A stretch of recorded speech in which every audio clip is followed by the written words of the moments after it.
નમસ્કાર વિદ્યાર્થી મિત્રો, ધોરણ 9 પ્રકરણ 15 સંભાવના ભાગ 1માં સર્વનું સ્વાગત છે। તો સંભાવના એટલે શું? તો સંભાવનાને આપણે રોજબરોજના વ્યવહારમાં શક્યતા, કોઈ પણ વસ્તુ વિશે અગાઉથી આપણે અનુમાન કરીએ। માને કે વાતાવરણ જોઈએ ને આપણે એમ કહીએ કે આજે વરસાદ પડવાની ખૂબ સંભાવના છે, વરસાદ પડવાની શક્યતા છે, ગરમી પડવાની શક્યતા છે। તો આ જે શક્યતા છે, સંભાવના, ક્રિકેટનો મેચ આપણે જોતા હોય તો કે આજે મેચ આપણે હારી જશું કે મેચ જીતી જશું, એના માટે આપણે અગાઉથી એની પૂર્વધારણા લેતા હોઈએ, અગાઉથી આપણે અનુમાન કરતા હોઈએ। તો આ અનુમાન એટલે સંભાવના। અનુમાનનો અર્થ એવો નથી કે આપણે એમ કહીએ કે આજે વરસાદ પડવાની બહુ સંભાવના છે એટલે વરસાદ પડે જ, એવું નથી। કદાચ આપણે વાતાવરણ જોઈને અત્યારે કહેતા હોય અને કદાચ કલાક પછી વાતાવરણ ચેન્જ થઈ જાય, વરસાદ ન પણ આવે। ક્રિકેટનો મેચ આપણે રસાકસી વાળો જોતા હોય અને આપણે એમ કહીએ કે આજે તો આપણે મેચ જીતી જવાની શક્યતા છે અને એમાં એવું પહોંચીને તો ફટાફટ વિકેટો પડી જાય તો કદાચ મેચ આપણે હારી પણ જઈએ। એટલે સંભાવનાનો અર્થ એવો નથી કે આપણે જે કહીએ એ સત્ય થશે, પરંતુ એના વિશેનો એક અંદાજ આપણે લગાવીએ, એને આપણે સંભાવના કહીએ છીએ।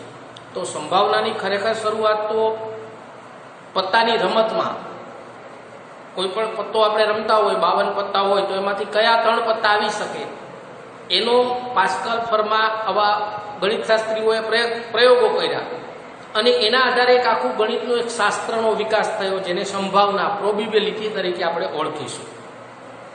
સંભાવનાઓ 2 પ્રકારની છે, એક પ્રાયોગિક સંભાવના અને એક પ્રાયોગિક સિવાયની સંભાવના। પ્રાયોગિક સંભાવના એટલે જે સંભાવનાના ઘટકો વાસ્તવિક રીતે ઉપલબ્ધ હોય અથવા તો જેને આપણે જોઈ શકીએ, પરિણામોને સ્પર્શ કરી શકીએ, એને પ્રયોગ એટલે પ્રયોગ આધારિત સંભાવના કહેવાય। અને કાલ્પનિક અથવા તો રચનાત્મક પ્રયોગ સંભાવના કે જેની અંદર માત્ર આપણે પ્રશિષ્ટ, પણ જેને આપણે કહીએ છીએ પ્રશિષ્ટ અભિગમ, કે જેમાં સંભાવનાના પરિણામો ખરેખર અસ્તિત્વમાં ન હોય, જેની આપણે માત્ર કલ્પના જ કરી શકાય। જેમ કે તમે કોઈ પણ પરીક્ષા આપો તો પરીક્ષા આપો તો તમારી શક્યતાઓ શું શું? તો કે કાં તો તમે પાસ થાવ, કાં તો તમે નાપાસ થાવ।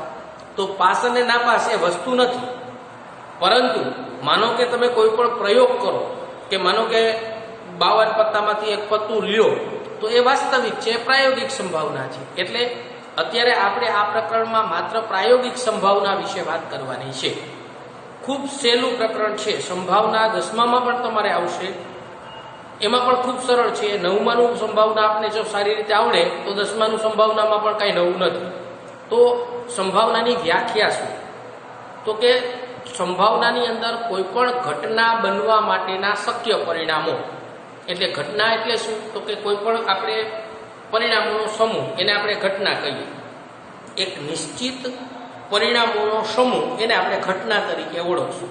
તો કોઈ પણ ઘટના બનવા માટેના શક્ય પરિણામ, એટલે એ ઘટના એ પરિણામોથી શક્ય બનતી હોય, અને પ્રયોગની કુલ પરિણામો, એ બેનો ગુણોત્તર એટલે ભાગાકાર, એને આપણે ઘટનાની સંભાવના કહીશું। તો જોઈએ, રોજબરોજના વ્યવહારમાં આપણે સંભાવનાનો ઉપયોગ કરીએ છીએ। પ્રાયોગિક સંભાવનાની વ્યાખ્યા, તો કે જેના પરિણામો સીધા જોઈ શકાય તેને પ્રાયોગિક સંભાવના તરીકે આપણે ઓળખીશું। પરિણામો સીધા આપણે જોઈ શકતા હોય, સ્પર્શ કરી શકતા હોય, એને આપણે પ્રાયોગિક સંભાવના કહીશું। આ પ્રકરણમાં આપણે પ્રાયોગિક સંભાવના સમજવાની છે, પ્રશિષ્ટ સંભાવના આપણે 10મામાં સમજશું। સંભાવનાની વ્યાખ્યા, કોઈ પણ પ્રયોગના ઘટના બનવા માટેના શક્ય પરિણામો અને કુલ પરિણામોનો ગુણોત્તર, એને આપણે ઘટનાની સંભાવના કહે છે। તેને લખવા માટે પ્રોબેબિલિટી ઓફ એ, એટલે ઘટના એ બનવા માટેની સંભાવના, એનું સૂત્ર થશે એ બનવા માટેના શક્ય પરિણામો અને કુલ પરિણામો બેનો ભાગાકાર કરવાનો। પ્રમાણમાં ખૂબ સહેલા દાખલા છે, કંઈ અઘરું નથી। સ્વાધ્યાય આપણે શરૂ કરશું, એક જ સ્વાધ્યાય આપેલું છે, જોઈએ આપણે બધા, એટલે ધ્યાનમાં આપણે આવ્યું।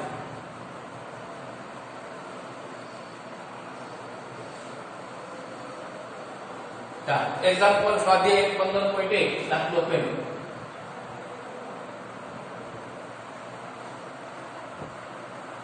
રકમ સમજો। શું કીધું છે આપણે? ક્રિકેટમાં એક સ્ત્રી ખેલાડીએ 30 પોલમાંથી 6 વાર દડાને ક્ષેત્ર રેખા એટલે બાઉન્ડ્રીની બહાર મોકલવી. ક્રિકેટની રમતની અંદર સ્ત્રી ખેલાડી 30 બોલ, તો 30 બોલ છે એટલે કુલ પરિણામો અહીંયા આપેલી ઘટના આપણી જે કોઈ પણ પ્રયોગ છે, પ્રયોગના કુલ પરિણામ કેટલા થશે તો કે 30, કારણ કે 30 વખત જ એ દડો ફેંકે છે એવું આપણે માનીએ છીએ. તો અહીં કુલ પરિણામ બરાબર 30 છે. આપેલું કામ કોઈ પણ સંભાવનાનો દાખલો ગણવાનો એટલે એના કુલ પરિણામો કેટલા એ તમારે જોવાનું. તો એ તમને દર વખતે રકમમાં આપેલા જ હશે. કુલ પરિણામ કેટલા છે એ સ્ટાર્ટિંગમાં જ આપેલા હોય. હવે આપણી પાસે બે શક્યતા છે. 30 બોલમાંથી એ કેટલી વખત બાઉન્ડ્રી બહાર દડાને મોકલે છે તો કે 6 વાર દડાને ક્ષેત્રરેખાની બહાર મોકલે છે. તો 6 વખત દડો ક્ષેત્રરેખા એટલે કે બાઉન્ડ્રી બહાર જાય છે. 30 માંથી 6 વખત જાય તો 30 - 6 બરાબર 24 વખત દડો બહાર જતો નથી. બે શક્યતા આપણી થઈ કે દડો ફેંકો તો કાં તો બાઉન્ડ્રી બહાર જશે અને કાં નહીં જાય. તો 6 વખત જાય છે તો 24 વખત નથી જતો, કારણ કે 30 માંથી 6 આપણે બાદ કર્યા. હવે આપણે શેની સંભાવના ગોતવાની છે? તેણે દડાને ક્ષેત્રરેખાની બહાર ન મોકલ્યો હોય તેની સંભાવના. તો એ ઘટના ધાર લેવાની. ધારો કે ઘટના એ ધાર લેવાની. એક નહીં દાખલામાં એક ઘટના હોય તો પેલા એ ધારવાની, પછી બીજી ઘટના એમાં આવે તો બી, ત્રીજી ઘટના આવે તો સી. તો ઘટના એ શું? દડો ક્ષેત્રરેખા ની બહાર ન જાય. બહાર જાય ન જાય બે શક્યતા છે. તો આપણે ઘટના કઈ ઘટનાની સંભાવના શોધવાની છે તો કે દડો ક્ષેત્રરેખાની બહાર ન જાય તે ઘટના એ. તો એના શક્ય પરિણામ એટલે ઘટના બનવા માટેના શક્ય પરિણામ કેટલા? તો અહીંયા જોઈ લો, આપણે લખ્યા છે 30 - 6 બરાબર કેટલા થશે? 24 વખત નથી જતો. તો ઘટના એની સંભાવના P of A બરાબર એના શક્ય પરિણામ છેદમાં કુલ પરિણામ. ચાલો એના શક્ય પરિણામ કેટલા છે? 24. કુલ પરિણામ તો આપણી પાસે કેટલા છે? 30. છેદ ઉડાડીએ તો 6 ચોક ને 24 અને 6 પંચા 30. 4 ના છેદમાં 5. P of A બરાબર ભાગાકાર કરવો હોય એટલે 0.80 મૂકવા હોય તો પણ ચાલે, બરાબર 0.80 સોરી 0.80 નહીં થાય. 4 ને 5 વડે આપણે ભાગીએ એટલે 8 પંચા 40 બરાબર ચાલે. થઈ ગયું. આવી ગયું ધ્યાનમાં? તો આવી રીતે ખૂબ સરળ દાખલા છે અને સહેલાઈથી આપણે કરી શકશું. ચાલો દાખલા નંબર 2. એમાં આપણે કોષ્ટક આપ્યું છે કે બે બાળકો ધરાવતા 1500 યાદચ્છિક કુટુંબો. યાદચ્છિક એટલે કોઈ પણ, એમાં કોઈ એક નિશ્ચિત વિસ્તાર નથી, ગમે 1500 લીધેલા છે એટલે યાદચ્છિક કહેવાય. એટલે દરેક પરિણામને સમાન રીતે પસંદગીનો અવકાશ હોય એને યાદચ્છિક કહેવાય. કુલ કુટુંબો આપણી પાસે 1500 છે. તો એક્ઝામ્પલ નંબર 2. તો પહેલા કુલ પરિણામ તો આપણી પાસે મળી ગયા આપણે. ચાલો કુલ પરિણામ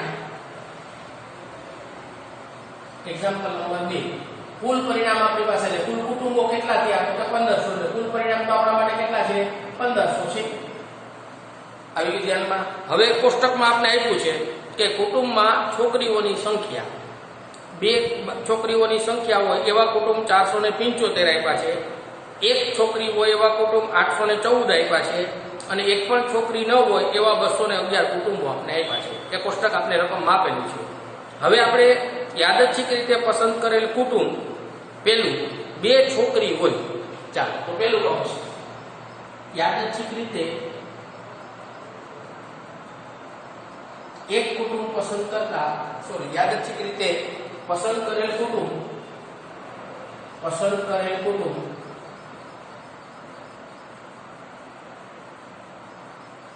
એમાં પેલું કહું છું ઘટના એ આપણે લેવાની છે. તો શું લેવાનું છે ઘટના એમાં? તો કે બે છોકરીઓ હોય. આપણા માટે ઘટના એ છે. તો બે છોકરીઓ હોય એવા કુલ કુટુંબ કેટલા આપણી પાસે કોષ્ટકમાં જુઓ. તો તેથી એના શક્ય પરિણામ બે છોકરીઓ હોય કુટુંબ કેટલા 475 તો તેથી ઘટના A ની સંભાવના P of A બરાબર A ના સત્ય પરિણામ છેદમાં કુલ પરિણામ